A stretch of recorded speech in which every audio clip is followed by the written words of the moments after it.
ಉಪನಿಷತ್ತೇ ಹೇಳ್ತಾ ಇದೆ. ನಾವು ತತ್ವಜ್ಞಾನ ಪಡೆಯದೇ ಇದ್ದರೆ ದುಃಖ ಉಂಟು. ತತ್ವಜ್ಞಾನ ಪಡೆದು ಇನ್ನೊಬ್ಬರಿಗೆ ಮಾರ್ಗದರ್ಶನ ಮಾಡದೇ ಇದ್ದರೆ, ತತ್ವಜ್ಞಾನ ಹೇಳದೇ ಇದ್ದರೆ, ಅವರು ದುರ್ಮಾರ್ಗಕ್ಕೆ ಹೋದಾಗ ಅದನ್ನು ಬಿಡಿಸದೇ ಇದ್ದರೆ, ದುರ್ಮಾರ್ಗಕ್ಕೆ ಹೋದಾಗ ಎಷ್ಟು ದುಃಖವೋ ಗೊತ್ತಿದ್ದವನು ದುರ್ಮಾರ್ಗ ಬಿಡಿಸದೇ ಇದ್ದರೆ ಅದಕ್ಕಿಂತ ಹೆಚ್ಚು ದುಃಖ ಅಂತ. ಯಾಕೆ? ಗೊತ್ತಿದ್ದು ಹೇಳಲಿಲ್ವಲ್ಲ ಅವನು. ತತ್ವಜ್ಞಾನ ಪಡೆದವರಿಗೆ ಯಾವುದು ಸನ್ಮಾರ್ಗ, ಭಗವಂತನ ಲೋಕಕ್ಕೆ ಯಾವುದು ಮಾರ್ಗ, ಯಾವುದಲ್ಲ ಅಂತ ಗೊತ್ತಿರ್ತದೆ. ಓದ್ದವರಿಗೆ, ತತ್ವಜ್ಞಾನ ಪಡೆದವರಿಗೆ. ಆವಾಗ ಅವ್ರು ಇನ್ನೊಬ್ರಿಗೆ ಹೇಳಲೇಬೇಕು ಇದು ದುರ್ಮಾರ್ಗ ಅಂತ. ನಮಗೆ ದಾರಿ ಗೊತ್ತಿದೆ, ಈ ದಾರಿಯಲ್ಲಿ ಕಳ್ಳರಿದ್ದಾರೆ, ಈ ದಾರಿ ಸುಗಮ ಅಂತ ಗೊತ್ತಿದ್ದ ಮೇಲೆ ಇನ್ನೊಬ್ರಿಗೆ ಹೇಳಲೇಬೇಕೋ ಬೇಡ? ದುರ್ಮಾರ್ಗಕ್ಕೆ ಹೋಗಬೇಡಿ, ಅನರ್ಥ ಆಗ್ತದೆ ಅಂತ ಹೇಳದೇ ಇದ್ದರೆ ಅದು ಹೆಚ್ಚಿನ ತಪ್ಪಾಗ್ತದೆ ಅಂತ ಉಂಟು. ಆದ್ದರಿಂದ ಶ್ರೀಮದ್ ಆಚಾರ್ಯರಿಗೆ ಚೆನ್ನಾಗಿ ತತ್ವಜ್ಞಾನ ಗೊತ್ತಿದೆ, ಯಾವುದು ಸನ್ಮಾರ್ಗ ಅಂತ ಗೊತ್ತಿದೆ, ಯಾವುದು ವೈದಿಕ ಮಾರ್ಗ ಅಂತ ಗೊತ್ತಿದೆ.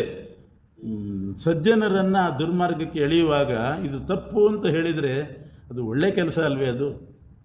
ಅದೇನು ತಪ್ಪು? ಅದರಿಂದ ಆಚಾರ್ಯರು ಮಾಡಿದ್ದು ಆ ದೃಷ್ಟಿಯಲ್ಲಿ. ಹೆಸರು ಕೇಳಿ ನಾವು ಗಾಬರಿ ಆಗಬೇಕಾಗಿಲ್ಲ. ಖಂಡನ ಅಂದರೆ ಕೈಕಾಲು ತುಂಡು ಮಾಡೋದು ಅಂತ ಏನರ್ಥ ಅಲ್ಲ. ಇದು ದುರ್ಮಾರ್ಗ ಅಂತ ಬೋಧಿಸೋದಷ್ಟೇ. ಅವರು ಬರದೇ ಹೋಗಿದ್ದರೆ ದುರ್ಮಾರ್ಗದಲ್ಲೇ ಹೋಗ್ತಿದ್ವಿ. ದುರ್ಮಾರ್ಗ ಉದ್ಧೃತ್ಯ ಅಭಿನಿವೇಶಿತ ಸಮ್ಯಕ್ ಶ್ರೀ ವೈಷ್ಣವೇ ಮಾರ್ಗೇ. ದುರ್ಮಾರ್ಗದಿಂದ ನಮ್ಮನ್ನು ಸನ್ಮಾರ್ಗಕ್ಕೆ ಹಾಕಿದವರು. ಇಲ್ಲದಿದ್ದರೆ ನಾಸ್ತಿಕರಾಗಿ ದೇವರೇ ಇಲ್ಲ ಅನ್ನುವಂಥ ವಾದ ಎಲ್ಲರದ್ದೂ ಆಗಿಬಿಡ್ತಿತ್ತು. ಅದರಿಂದ ಒಳ್ಳೆ ಮಾರ್ಗದಲ್ಲಿ ಹಾಕಿದವರು ಮಧ್ವಾಚಾರ್ಯರು. ಇದೇ ಭಾಗವತ ಧರ್ಮ ಅವರು ಮಾಡಿದ್ದು. ನೃಣಾಂ ವಿಪರ್ಯಯ ಈಹೇಕ್ಷ ಮೌನಂ. ಮೌನ ಅನ್ನೋದೊಂದು ಭಾಗವತ ಧರ್ಮ. ಮೌನ ಅಂದರೆ ಮಾತಾಡದೇ ಇರೋದು ಅಂತ ಅರ್ಥ ಅಲ್ಲ. ಮೌನ ಅಂದರೆ ಹಾಗೆ ಅರ್ಥ ಆಗ್ತದೆ ಸಾಧಾರಣ, ಮಾತಾಡೋದು, ಯಾರ ಹತ್ರ ಮಾತಾಡೋದು ಅದಲ್ಲ. ವ್ಯಾಖ್ಯಾನ ಮಾಡ್ತಾರೆ. ಮೌನ ಅಂತಂದರೆ ಭಗವದಿತರತ್ರ ಶಬ್ದ ಅಪ್ರಯೋಗ. ಪರಮಾತ್ಮನನ್ನು ಬಿಟ್ಟು ಬೇರೆ ಕಡೆ ನಾವು ಶಬ್ದ ಪ್ರಯೋಗ ಮಾಡಬಾರ್ದು, ಅದು ಮೌನ. ವೇದಮಂತ್ರನ್ನೇ ಹೇಳಬಾರ್ದು. ಮೌನ ಅಂತಿದೆ, ವೇದಮಂತ್ರನ್ನೇ ಹೇಳಬಾರ್ದು. ಮೌನ ವ್ರತದಲ್ಲಿದ್ದೀವಿ, ಆದ್ದರಿಂದ ಪುರುಷ ಸೂಕ್ತ ಹೇಳಲ್ಲ ನಾವು. ಊಟ ಮಾಡುವಾಗ ಮಂತ್ರ ಹೇಳೋದಿಲ್ಲ, ಯಾಕೆ? ಮೌನ. ಹರಿನಾಮ ಯಾರಾದರೂ ಹೇಳಿದರು, ಗೋವಿಂದ ನಾಮ ಸಂಕೀರ್ತನೆ ಮಾಡಿ ಗೋವಿಂದ ಗೋವಿಂದ ಅಂತ ಹೇಳೋದಿಲ್ಲ ಅವಾಗ. ಮೌನ ಅಂತಂದರೆ ಇದೆಲ್ಲ ಅರ್ಥ. ಭಗವಂತನನ್ನು ಬಿಟ್ಟು ಬೇರೆ ಕಡೆ ಶಬ್ದ ಪ್ರಯೋಗ ಮಾಡಬಾರ್ದು. ಹರಿ ಸರ್ವೋತ್ತಮನೋ ವಾಯು ಸರ್ವೋತ್ತಮನೋ ಅಂತ ಯಾರಾದರೂ ಕೇಳಿದ್ರು ಹೇಳಲ್ಲ ನಾನು ಅಂದರೆ ಏನು ತಪ್ಪಿಲ್ಲ ಅವಾಗ ಹೇಳಿದರೆ. ಅದು ಮೌನಕ್ಕೇನು ಭಂಗ ಬರೋದಿಲ್ಲ. ಅಥವಾ ಯಾರಾದರೂ ಕೂತ್ಕೊಂಡು ಇನ್ನೇನೋ ತಪ್ಪು ವಿಚಾರ ಮಾತಾಡ್ತಿರ್ತಾರೆ, ಮೌನವ್ರತ ಮಾಡಿದವನ ಪಕ್ಕದಲ್ಲಿರ್ತಾನೆ, ಸುಮ್ಮನೆ ಊಟ ಮಾಡ್ಕೊಂಡು ಅದನ್ನು ಕೇಳ್ತಾ ಕೂತ್ಕೊಂಡ್ರೆ ಗತಿಯನ್ನು ತಿದ್ದಬೇಕು. ಹಂಗಲ್ಲ ಅಂತ ಅಷ್ಟು ಹೇಳ್ಬೋದು. ಭಗವದ್ ಲೌಕಿಕ ಹರಟೆಗಳನ್ನು ಈಡಾಡಿ ಅಂತ ದಾಸರು ಹೇಳ್ತಾರೆ. ಆ ಥರ ಲೌಕಿಕ ಹರಟೆಗಳನ್ನು ಈಡಾಡಬೇಕು, ಅದು ಬಿಡಬೇಕು ಅಂತ ಅರ್ಥ. ಭಗವದಿತರತ್ರ ಶಬ್ದ ಅಪ್ರಯೋಗ. ಮೌನಂ ಆತ್ಮವಿಮರ್ಶನಂ. ಆತ್ಮವಿಮರ್ಶನ ಅಂತಂದರೆ ಭಗವಂತನ ಬಗ್ಗೆ ವಿಮರ್ಶೆ ಮಾಡ್ತಾ ಇರಬೇಕು. ಯಾವಾಗ ಪರಮಾತ್ಮನ ತತ್ವಗಳನ್ನು ಎಷ್ಟು ಸಾಧ್ಯವೋ ಅಷ್ಟು ವಿಮರ್ಶೆ ಮಾಡೋದು. ಅನ್ನದ್ಯಾದೇ ಸಂವಿಭಾಗ ಭೂತೇಭ್ಯಶ್ಚ ಯಥಾರ್ಥತಃ. ಅನ್ನ ನೀರು ಏನಿತ್ತೋ ಅದನ್ನು ಪ್ರಾಣಿಗಳಿಗೆಲ್ಲ ಅದನ್ನು ಹಂಚಬೇಕು. ಪ್ರಾಣಿಗಳಿಗೆ ಹಂಚೋದು ಅದು ಭಾಗವತ ಧರ್ಮವೇ. ಯಥಾರ್ಹತಃ ಅವರವರ ಯೋಗ್ಯತೆ ನೋಡಿ ಬ್ರಾಹ್ಮಣರಿಗೆ, ಪಶುಗಳಿಗೆ, ಅವರಿಗೆಲ್ಲ ಅವರ ಯೋಗ್ಯತಾನುಸಾರವಾಗಿ ಅನ್ನಾದಿ ಆಹಾರಗಳನ್ನು ಹಂಚೋದು. ಅನ್ನದ್ಯಾದೇ ಸಂವಿಭಾಗ ಭೂತೇಭ್ಯಶ್ಚ ಯಥಾರ್ಹತಃ ತೇಷು ಆತ್ಮದೇವತಾ ಬುದ್ಧಿ ಸುತರಾಂ. ಒಂದು ಪ್ರಾಣಿಗೆ ಗೋಗ್ರಾಸ ಇಡುವಾಗಲೂ ಕೂಡ ಅಲ್ಲಿ ಗವಾಂತರ್ಯಾಮಿ ಭಾರತೀಯ ರಮಣ ಮುಖ್ಯ ಪ್ರಾಣಾಂತರ್ಗತ ಗೋಪಾಲಕೃಷ್ಣ ಇದ್ದಾನೆ ಅಂತನೂ ಅನುಸಂಧಾನ ಬೇಕು. ಆತ್ಮದೇವತಾ ಬುದ್ಧಿ, ಅಲ್ಲಿ ಒಬ್ಬ ಜೀವ ಇದ್ದಾನೆ, ದೇವತೆ ಒಬ್ಬ ಇದ್ದಾನೆ. ಹೀಗೆ ಆತ್ಮದೇವತಾ ಬುದ್ಧಿ. ಪಶುಗಳಿಗೆ ಎಲ್ಲೆಲ್ಲ ಹಂಚುವಾಗ ಆತ್ಮದೇವತಾ ಇದ್ದಾರೆ ಅನ್ನುವಂಥ ಬುದ್ಧಿ ಬೇಕು. ಸುತರಾಂ ಋಷು ಪಾಂಡವ. ಇನ್ನು ಮನುಷ್ಯರಿಗೆ ಹಂಚುವಾಗಂತೂ ಅಲ್ಲಿ ಭಗವಂತ ಇದ್ದಾನೆ ಅನ್ನೋ ಅನುಸಂಧಾನ ಸುತರಾಂ ಬೇಕು. ಪ್ರಾಣಿಗಳಿಗೆ ಹಾಕುವಾಗಲೇ ಬೇಕು ಅಂದಮೇಲೆ ಮನುಷ್ಯರಿಗೆ ಸುತರಾಂ ಬೇಕು. ಉತ್ತಮ ಬ್ರಾಹ್ಮಣನನ್ನು ಕರೆದು ಹಾಕುವಾಗಂತೂ ಸುತರಾಂ ಅಲ್ಲಿ ಭಗವಂತ ಇದ್ದಾನೆ ಅನ್ನುವಂಥ ಅನುಸಂಧಾನ ಬೇಕು. ಮತ್ತು ಶ್ರವಣ, ಕೀರ್ತನ, ಸ್ಮರಣ, ಮಹಾತ್ಮರ ಸೇವೆ, ಅರ್ಚನೆ, ಇಜ್ಜಾವನತಿ, ಯಾರು ಪೂಜ್ಯರೋ ಅವರಿಗೆ ನಮಸ್ಕಾರ ಮಾಡಬೇಕು. ಸಖ್ಯಂ, ಅವರ ಜೊತೆಗೆ ಸಖ್ಯ ಮಾಡಬೇಕು. ರಾಮಕೃಷ್ಣಾದಿ ರೂಪಗಳ ಸೇವೆ, ದಾಸ್ಯ, ಆತ್ಮಸಮರ್ಪಣಂ. ಆತ್ಮಸಮರ್ಪಣಂ ಅಂತಂದರೆ ಆತ್ಮೀಯ ಎರಡನ್ನೂ ಕೂಡ ಭಗವಂತನದ್ದು ಇದು ಅಂತನ್ನುವಂಥ ಅನುಸಂಧಾನ. ಇವೆಲ್ಲ ನೃಣಾಮಯಂ ಪರೋಧರ್ಮ ಸರ್ವೇಷಾಂ ಸಮುದಾಹೃತಃ 30 ಲಕ್ಷಣ ಸಂಯುಕ್ತ, 30 ಲಕ್ಷಣದ ಈ ಧರ್ಮ ಇತ್ತು ಅಂತ ಆದರೆ ಆಗ ಭಗವಂತ ಪ್ರೀತನಾಗ್ತಾನೆ ಅಂಥೇಳಿ ಅಪೂರ್ವವಾದಂಥ ವ್ಯಾಖ್ಯಾನಗಳು ಆ ಶಬ್ದಗಳಿಗೆ ಮಾಡಿ ಸಾಧಾರಣ ಭಾಗವತ ಧರ್ಮವನ್ನು ಹೇಳಿದ್ದಾರೆ. ಆಮೇಲೆ ವಿಶೇಷ ವರ್ಣಾಶ್ರಮ ಧರ್ಮಗಳನ್ನು ಹೇಳಿದ್ದಾರೆ. ವೇದವ್ಯಾಸದೇವರು ತಾವೇ ಪುರಾಣದ ಲಕ್ಷಣವನ್ನು ಹೇಳಿದ್ದಾರೆ. ಸಾಹಿತ್ಯದಲ್ಲಿ ಅನೇಕ ಪ್ರಕಾರಗಳು, ಪುರಾಣ ಸಾಹಿತ್ಯ, ವೇದ ಸಾಹಿತ್ಯ, ಕಾವ್ಯ, ಹೀಗೆ ಅನೇಕ ವೈವಿಧ್ಯ ಇದೆ. ಅದರಲ್ಲಿ ಪುರಾಣ ಅಂತಂದರೆ ಏನು? ಪುರಾಣ ಹೇಗಿರಬೇಕು? ಸೃಷ್ಟಿ ಹೇಳಬೇಕು, ಬ್ರಹ್ಮಾಂಡದ ಹೊರಗಿನ ಸೃಷ್ಟಿ, ಬ್ರಹ್ಮಾಂಡದ ಒಳಗಿನ ಸೃಷ್ಟಿ, ಆಮೇಲೆ ಮನ್ವಂತರಗಳ ಕಥೆ ಹೇಳಬೇಕು, ಮೋಕ್ಷದ ಸ್ವರೂಪ ನಿರೂಪಣೆ ಮಾಡಬೇಕು. ಇದೆಲ್ಲ ಪುರಾಣಗಳ ಸ್ವರೂಪ. ಅದರಿಂದ ಮನ್ವಂತರಗಳ ಸ್ವರೂಪವನ್ನು ಹೇಳ್ತಾ ಇದ್ದಾರೆ. ಮನ್ವಂತರ ಅಂತಂದರೆ ಮನ್ವಂತರಂತು ದಿವ್ಯಾನಾಂ ಯುಗಾನಾಂ ಏಕಸಪ್ತತಿ, 71 ಮಹಾಯುಗಗಳಿಗೆ ಒಂದು ಮನ್ವಂತರ ಅಂತ ಹೆಸರು. ಬ್ರಹ್ಮದೇವರ ಒಂದು ಹಗಲಿಗೆ 14 ಮನ್ವಂತರಗಳು ಆಗಿ ಹೋಗ್ತದೆ. ಒಂದು ಹಗಲಿಗೆ 14 ಮನ್ವಂತರ ಅಂದರೆ 71 ಮಹಾಯುಗಗಳ ಆವೃತ್ತಿ 14 ಸಲ ಆಗ್ತದೆ. ಇದು ಮನ್ವಂತರ ಅಂದರೆ. ಈಗ ನಡೀತಾ ಇರೋದು ವೈವಸ್ವತ ಮನ್ವಂತರ. 71 ಮಹಾಯುಗದ ಆವೃತ್ತಿ ಆಗಬೇಕು. ಈಗ 28ನೇ ಆವೃತ್ತಿಯಲ್ಲಿದ್ದೇವೆ. ಅಷ್ಟಾವಿಂಶತಿತಮೇ ಕಲಿಯುಗೆ ಅಂತ 28ನೇ ಆವೃತ್ತಿ ಇದು. ಈ ಮನ್ವಂತರಗಳ ಚರಿತ್ರೆ ಅದನ್ನು ನಿರೂಪಣೆ ಮಾಡಬೇಕು. ನಾವಿರೋದು ವೈವಸ್ವತ ಮನ್ವಂತರ, ಆದ್ದರಿಂದ ವಿಶೇಷವಾಗಿ ಈ ಚರಿತ್ರೆ ತಿಳ್ಕೊಳ್ಬೇಕು. ಉಳಿದ ಮನ್ವಂತರಗಳ ವಿಚಾರವನ್ನು ಸಂಕ್ಷಿಪ್ತವಾಗಿ ಆದರೂ ತಿಳಿಬೇಕು. ಮೊದಲನೇ ಮನ್ವಂತರ ಸ್ವಯಂಭವ ಮನ್ವಂತರ. ಮನ್ವಂತರ ಅಂತಂದರೆ ಒಬ್ಬ ಮನು ಆಳುವ ಕಾಲ. ಮನು ಎಷ್ಟು ಸಮಯ ಪ್ರಪಂಚವನ್ನು ಆಳ್ತಾನೆ ಆ ಸಮಯಕ್ಕೆ ಮನ್ವಂತರ ಅಂತ ಹೆಸರು. 71 ಮಹಾಯುಗ ಆಳ್ತಾನೆ ಒಬ್ಬ ಮನು. ಮೊದಲನೇ ಮನ್ವಂತರದ ಮನು ಅಂದರೆ ಅದೊಂದು ಪದವಿ. ಆ ಪದವಿಯಲ್ಲಿ ಕೂತ್ಕೊಂಡವರು 71 ಮಹಾಯುಗದ ತನಕ ಆಳ್ತಾರೆ. ಮೊದಲನೇ ಮನು ಸ್ವಯಂಭವ ಮನು, ಬ್ರಹ್ಮದೇವರ ಮಗ. ಆ ಸ್ವಯಂಭವ ಮನುವಿನ ಕಾಲದಲ್ಲೇನೆ, ಮನ್ವಂತರಾದ ಕಾಲದಲ್ಲೇ ಪರಮಾತ್ಮ ವರಾಹಾವತಾರವನ್ನು ಮೊದಲು ಮಾಡಿದ. ಆಮೇಲೆ ಕಪಿಲಾವತಾರ, ಯಜ್ಞಾವತಾರ, ಯಜ್ಞನಾಮಕನಾಗಿ ಅವತಾರ ಮಾಡಿದ. ಅದು ಕೂಡ ಮೊದಲನೇ ಮನ್ವಂತರದ್ದೇ ಅವತಾರ. ಯಜ್ಞನಾಮಕ ಪರಮಾತ್ಮನ ಕಾರ್ಯ ಏನು ಅಂತಂದರೆ, ಸ್ವಯಂಭವ ಮನು ಈಶಾವಾಸ್ಯೋಪನಿಷತ್ತನ್ನು ಪಾರಾಯಣ ಮಾಡ್ತಾ ಇರುವಾಗ ಅದರ ಅರಿವಿಲ್ಲದೆ ರಾಕ್ಷಸರು ಅವನನ್ನು ನುಂಗಿಬಿಡಬೇಕು ಅಂತ ಬರ್ತಾರೆ. ರುದ್ರದೇವರ ವರದಿಂದ ಅವರೆಲ್ಲ ಅವಧ್ಯರು. ಅಂಥ ರಾಕ್ಷಸರು ಬಂದರು. ಆದರೆ ಮನು ಈಶಾವಾಸ್ಯ ಮಂತ್ರಗಳನ್ನು ಪಾರಾಯಣ ಮಾಡ್ತಾ ಇದ್ದ. ಅದು ಮಂತ್ರವೂ ಹೌದು, ಉಪನಿಷತ್ತು ಹೌದು, ಮಂತ್ರವೂ ಹೌದು. ಯಾಜ್ಞೀಯ ಮಂತ್ರ ಅಂತ ಕರೀತಾರೆ. ಯಜ್ಞನಾಮಕ ಪರಮಾತ್ಮನ ಸ್ತೋತ್ರ ಮಾಡುವ ಮಂತ್ರ ಅದು ಯಾಜ್ಞೀಯ ಮಂತ್ರ. 18 ಮಂತ್ರಗಳಿದೆ. ಅದನ್ನು ಪಾರಾಯಣ ಮಾಡ್ತಾ ಇದ್ದದ್ರಿಂದಲೇ ಯಜ್ಞನಾಮಕ ಪರಮಾತ್ಮ ಅಲ್ಲಿ ಪ್ರಾದುರ್ಭೂತನಾದ. ಹೀಗೆ ಯಜ್ಞ ಅವತಾರ ಮೊದಲೇ ಆಗಿತ್ತು. ಆಕೂತಿ ಅಂತ ಸ್ವಯಂಭವ ಮನುವಿನ ಮಗಳು ರುಚಿ ಪ್ರಜಾಪತಿ ಮದುವೆ ಮಾಡಿಕೊಂಡಿದ್ದ. ಯಜ್ಞ ದಕ್ಷಿಣ ಅಂತ 2 ಮಕ್ಕಳು ಹುಟ್ಟಿದ್ರು ರುಚಿ ಪ್ರಜಾಪತಿಗೆ ಆಕೂತಿ ದೇವಿಯಲ್ಲಿ. ಅದರಲ್ಲಿ ಸ್ವಯಂಭವ ಮನು ಆ ಯಜ್ಞನಾಮಕ ಪರಮಾತ್ಮನನ್ನು ತನ್ನ ಮಗ ಅಂತ ಮಾಡಿಕೊಂಡ. ಪುತ್ರಿಕಾ ಪುತ್ರ ಧರ್ಮ ಅಂತಾರೆ. ಮಗಳ ಮಗನನ್ನು ತನ್ನ ಮಗ ಅಂತ ಸ್ವೀಕಾರ ಮಾಡಬಹುದು, ಅದಕ್ಕೊಂದು ಅವಕಾಶ ಇದೆ. ಸ್ವಯಂಭವ ಮನು ಯಜ್ಞನಾಮಕ ಪರಮಾತ್ಮನನ್ನು ತನ್ನ ಮಗ ಅಂತ. ಹಾಗಾಗಿ ಯಜ್ಞ ಭಗವಂತ ಸ್ವಯಂಭವ ಮನುವಿಗೆ ದೌಹಿತ್ರನೂ ಹೌದು, ಪುತ್ರನೂ ಹೌದು, ಮಗಳ ಮಗನೂ ಹೌದು, ಮೊಮ್ಮಗನೂ ಹೌದು, ಮಗನೂ ಹೌದು. ಆ ಯಜ್ಞನಾಮಕ ಪರಮಾತ್ಮನೇ ಅಲ್ಲಿ ಇದ್ದಕ್ಕಿದ್ದಂತೆ ಆವಿರ್ಭವಿಸಿ ರಾಕ್ಷಸರನ್ನೆಲ್ಲ ಸಂಹರಿಸಿ ಮನುವನ್ನು ಕಾಪಾಡಿದ್ದು.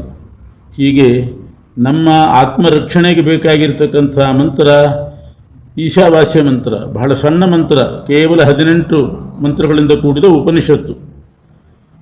ಅದನ್ನು ಆರಂಭದಲ್ಲಿ ಹೇಳಿದ್ದಾರೆ. ಅದು ಮೊದಲನೇ ಮನ್ವಂತರದ ಚರಿತ್ರೆ. 2ನೇದ್ದು ಸ್ವಾರೋಚಿಷ ಮನ್ವಂತರ, 3ನೇದ್ದು ಉತ್ತಮ ಮನ್ವಂತರ.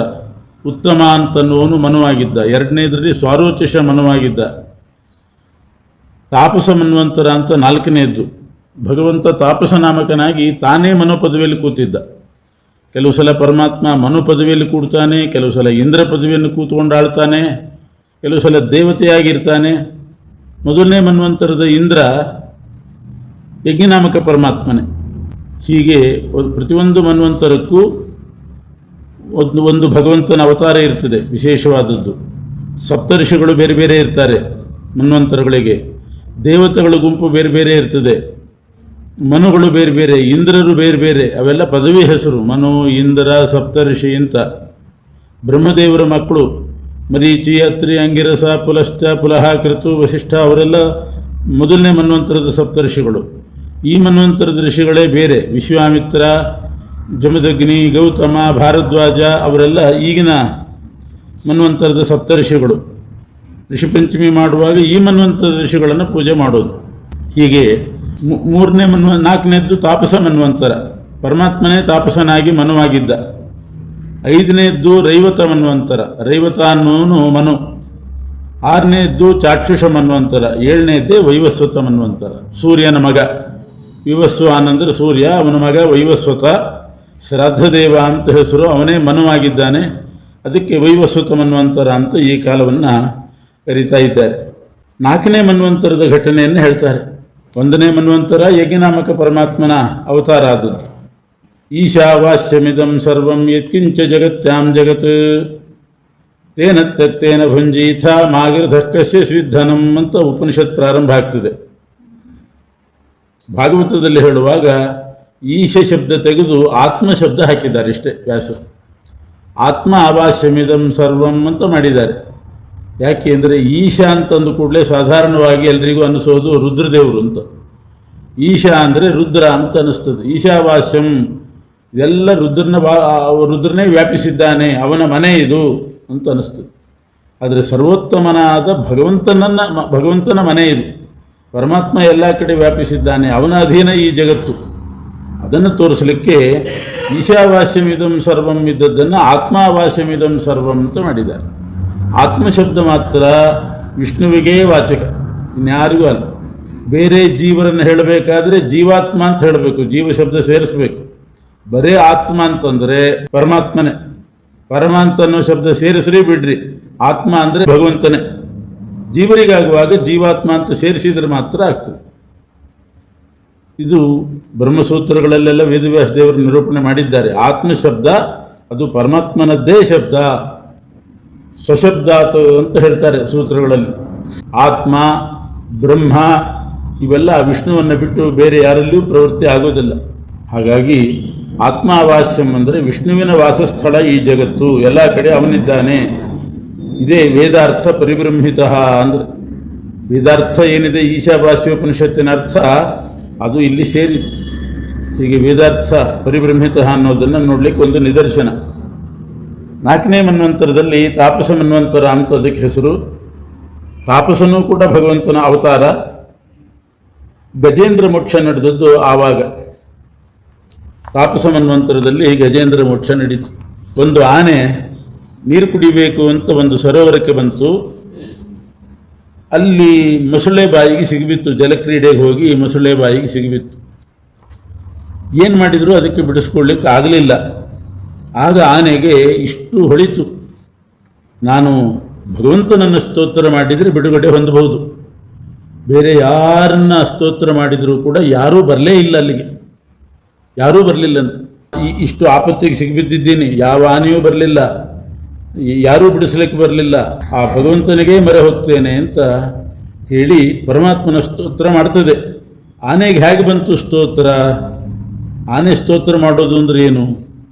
ಪ್ರಾಗ್ಜನ್ಮನ್ಯ ಅನುಶಿಕ್ಷಿತಂ ಅಂತಾರೆ ವ್ಯಾಸರು. ಪ್ರಾಗ್ಜನ್ಮನಿ ಅಂತಂದರೆ ಹಿಂದಿನ ಜನ್ಮದಲ್ಲಿ ಇಂದ್ರದ್ಯುಮ್ನ ಅಂತ ಒಬ್ಬ ರಾಜ. ಇಂದ್ರದ್ಯುಮ್ನ ರಾಜನಾದಾಗ ಬೇಕಾದಷ್ಟು ಸ್ತೋತ್ರ ಕಲಿತಿದ್ದ. ಅದರ ಸಂಸ್ಕಾರದಿಂದ ಆನೆ ಆದಾಗ ಆ ಸ್ತೋತ್ರ ಬಂತಂಥದ್ದು. ಇದೆಲ್ಲ ಭಗವಂತನ ಅದ್ಭುತ ಶಕ್ತಿ. ಹೀಗೆ ಒಂದು ಆನೆ ಸ್ತೋತ್ರ ಮಾಡೋದು ಅಂತಂದರೆ ಪರಮಾತ್ಮನ ಅದರ ಸಂಸ್ಕಾರ ಅಷ್ಟು ಪ್ರಬಲ. ಇಂದ್ರದ್ಯುಮ್ನಾದಾಗ ಅವನು ಅಷ್ಟು ಸ್ತೋತ್ರಗಳನ್ನು ಪಾರಾಯಣ ಮಾಡ್ತಿದ್ದ. ಶಾಪದಿಂದ ಹೀಗಾಯಿತು, ದುರ್ವಾಸರ ಶಾಪದಿಂದ. ಒಂದು ಸಲ ಗಂಧರ್ವನಾಗಿ ಹುಟ್ಟಿ ಆಮೇಲೆ ಮತ್ತೆ ಆನೆಯ ಜನ್ಮ ಬಂತು. ಅದು ಯಾಕೆ? ಬಂದಾಗ ಎದ್ದೇಳಲಿಲ್ಲ ಅಂತ. ದೇವರ ಪೂಜೆ ಮಾಡ್ತಿದ್ರೂ ಕೂಡ ದೊಡ್ಡವರು ಬಂದಾಗ ಎದ್ದು ಗೌರವಿಸಬೇಕು. ಅವನು ಗೌರವಿಸಲಿಲ್ಲ. ನಾನು ದೇವರ ಪೂಜೆನೇ ಮಾಡ್ತಾ ಇದ್ದೀನಿ, ಮತ್ತೆ ಯಾಕೆ ಕೇಳೋದು ಅಂತ ಕೂತಿದ್ದ. ಆ ಶಾಪದಿಂದ ಅವನು ಆನೆಯಾಗಿದ್ದ. ಇಂದ್ರದ್ಯುಮ್ನ ರಾಜ. ಅದು ಅವನಿಗೆ ಸಂಸ್ಕಾರವಶಾತ್ ನೆನಪಿಗೆ ಬಂದು ಸ್ತೋತ್ರ ಮಾಡ್ತಾನೆ. ಅದೇ ಗಜೇಂದ್ರ ಮಾಡಿದ ಸ್ತೋತ್ರ ಅಂತ ಬಹಳ ಪ್ರಸಿದ್ಧವಾದದ್ದು. ಓಂ ನಮೋ ಭಗವತೆ ತಸ್ಮೈ ಯತ ಏತಚ್ಚಿದಾತ್ಮಕಂ ಪುರುಷಾಯ ಆದಿಬೀಜಾಯ ಪರೇಶಾಯಾಭಿಧೀಮಹಿ ಜಜಾಪ ಪರಮಂ ಜಾಪ್ಯಂ ಪ್ರಾಜ್ಞನ್ಮನ್ಯನುಶಿಕ್ಷಿತಂ. ಬಹಳ ಉತ್ತಮವಾದ ಮಂತ್ರ ಅಂತ ಹೇಳಿದ್ದಾರೆ. ಇದನ್ನು ಪ್ರತಿನಿತ್ಯ ಇದನ್ನು ಪಾರಾಯಣ ಮಾಡುವ ಪದ್ಧತಿಯೂ ಉಂಟು. ರಾಘವೇಂದ್ರ ಸ್ವಾಮಿಗಳು ಕುಂಭಕೋಣದಲ್ಲಿರುವಾಗ ಪ್ರತಿನಿತ್ಯ ಬೆಳಿಗ್ಗೆ 4 ಅಧ್ಯಾಯ ಗಜೇಂದ್ರ ಮೋಕ್ಷದ್ದು ಪಾರಾಯಣ ಮಾಡ್ತಿದ್ದರಂತೆ ಅಂತ ಅವರ ಚರಿತ್ರೆಯಲ್ಲಿ ಬರ್ತದೆ. ತಪ್ಪದೇ ಪಾರಾಯಣ ಮಾಡ್ತಿದ್ದರಂತೆ. ಓಂ ನಮೋ ಭಗವತೆ ತಸ್ಮೈ ಯತ ಏತಚ್ಚಿದಾತ್ಮಕಂ. ಚೇತನಾತ್ಮಕವಾದ ಪ್ರಪಂಚ ಯಾವ ಪರಮಾತ್ಮನಿಂದ ಹುಟ್ಟಿದೆಯೋ